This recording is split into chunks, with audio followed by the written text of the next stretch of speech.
Today, the chief executives of Australia's biggest banks will be meeting with Josh Frydenberg and Jim Chalmers to discuss the economic recovery.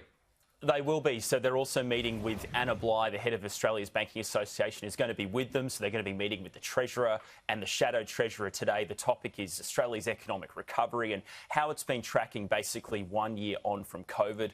Flashback to a year ago, and all the banks really helped chip in, keep credit in the economy by allowing borrowers to put their loans on pause.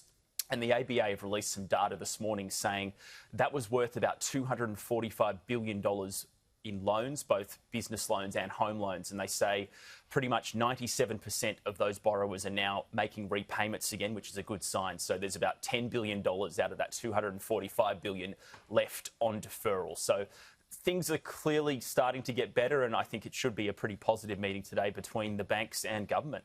OK, and the Reserve Bank released its March board meeting minutes yesterday, Ed, confirming the cash rate will be on hold until 2024. The Governor of the Reserve Bank, Philip Lowe, keeps saying this in statements he said it the past couple of months, but he has to keep doing it because the market is actually pricing in an interest rate rise sometime next year.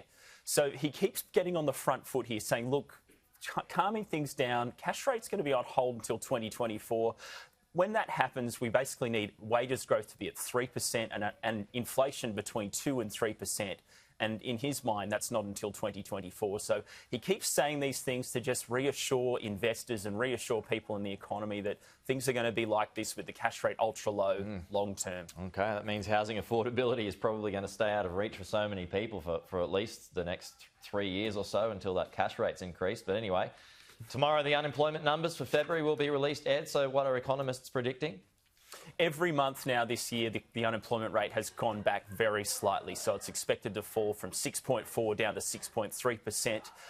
This is for the month of February. Roughly 30,000 jobs are expected to be created, and the participation rate is going to stay the same at 66.1%. And the key thing is economists believe the unemployment rate will now hover around this level until about June, before coming down again to about 6% by the end of the year. OK.